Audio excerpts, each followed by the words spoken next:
Hey, it's me, Tracy. I'm in between. Just finished the identity series, and I am about to record my relationship series, which is huge.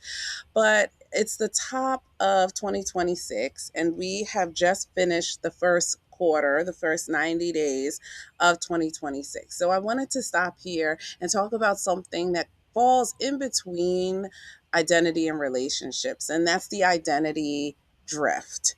The identity drift is understanding that I am who I am, but I'm trying to bridge the gap between who I used to be and where I'm going. And in that drift, we kind of get lost because we are at our peak capacity. What does that mean? We are at our peak work years. We are peak at our peak caregiving years. We're at peak responsibility. We're managing schedules. We're managing parents and children and deadlines and health appointments. And somewhere in all that, you quietly move to the bottom of your own priority list. Not dramatically, just gradually. You're functioning, but you're functioning for others, and you don't feel like yourself or that you're connected to yourself. So I decided to start something new for 2026, and that is setting every 90 days identity goals. So setting every 3 months identity goals, not business goals. They're not weight goals. They're not productivity goals. They're goals around who I want to be. Because if I don't intentionally grow toward who I want to be during this season, I'm going to slowly drift away from myself. And I don't want to wake up at the end of these caregiving and working years and realize I abandoned myself quietly. So instead of thinking in annual resolutions, I think in 12-week, 90-day, 3-month seasons. 90 days is long enough to build traction, short enough to stay focused, realistic within a busy life.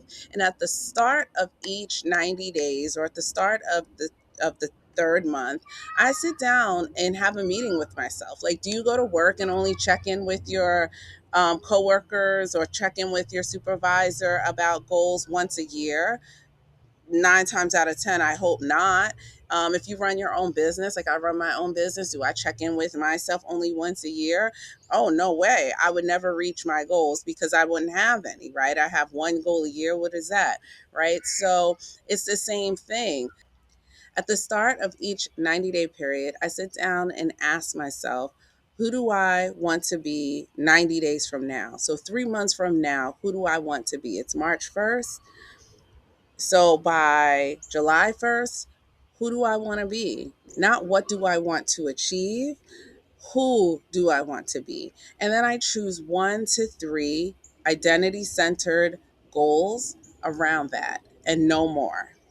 So the questions I ask myself, and I make sure that not to overcomplicate things. So I like literally write them down or journal through them. First, I ask myself, where do I feel most disconnected from myself right now? So at the end of December, I felt disconnected from my individual femininity because I'm chasing around a toddler all day and planning around a college graduation for my other daughter, right? The second question is, what part of me feels neglected? Creative, physical part, the physical, your relational part, or spiritual part? So in my example, I felt most disconnected from my physical being, especially just being a mom all day long and chasing a toddler. So I wanted to reconnect with myself physically. The next question, if I felt more aligned, what would I be doing weekly? If not weekly, bi weekly. And that for me is more like reset self care. It was getting my pedicure, going back to getting a pedicure, going back to getting massages, buying very chunky or flowy jewelry, wearing my hair in different styles.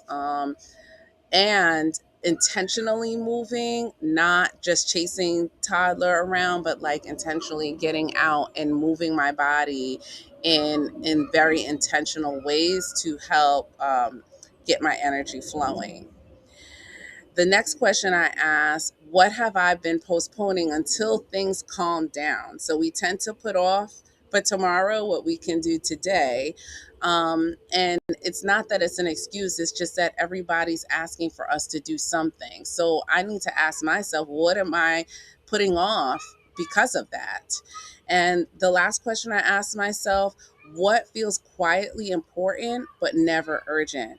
A pedicure feels, important, but it's not urgent. It's not an emergency that I get a pedicure. So I was just constantly putting it off. So, needless to say, before the 90 days was up, I got my pedicure, I got my massage, and I also started to buy more feminine aligned jewelry. When I say feminine, I'm talking about different colors and different, being very much intentional about my selection on how I want to wear, you know, items on my body.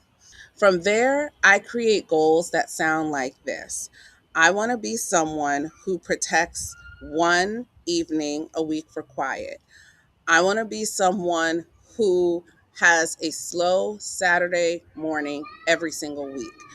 I want to be someone who moves my body 3 times a week. I want to be someone who reconnects with one meaningful friendship each month. I want to be someone who creates art or paintings or writes again. Notice the phrasing. I want to be someone who dot dot dot.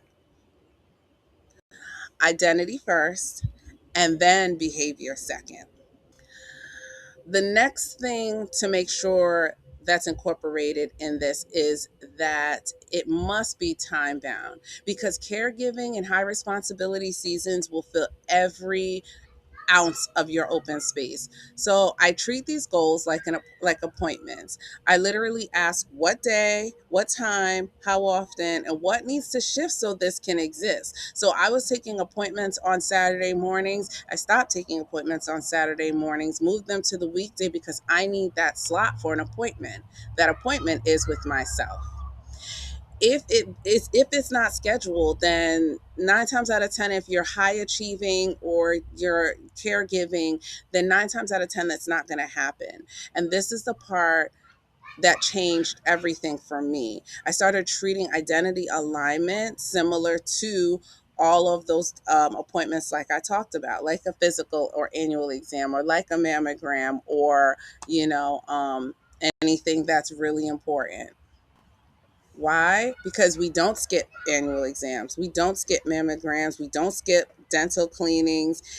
Why not? Because prevention matters, right? So identity drift matters too, especially if you're in midlife, if you're in perimenopause, and especially when everyone relies on you.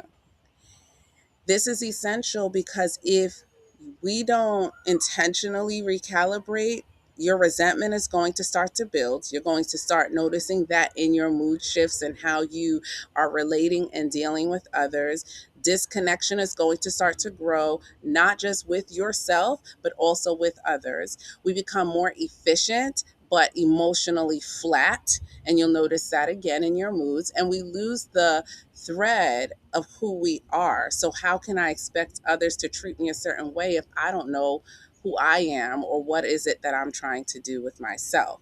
So, the 90-day, 12-week time period gives us containment so that doesn't happen. It says, we're not reinventing your life right now. It says, I am staying in relationship with myself. Similar to making a date with someone else or other people, I'm making it with myself first. And here's the truth. I know my truth. I don't want to be high functioning and caring for others and misaligned with myself. I don't want to show up for everyone else and slowly disappear. So every 12 weeks, I pause. I ask, who am I becoming? Does that feel aligned? What small time bound action moves me closer to that? Remember, small, specific, and scheduled. That's how I protect myself in seasons that could easily consume me. If this resonates with you, what time bound thing are you scheduling with yourself? Or how does this resonate with you in your identity? If something's tripping you up or you're having a hard time calibrating something, share it with us also in the comment. I hope this helps, and I'll see you in the next video.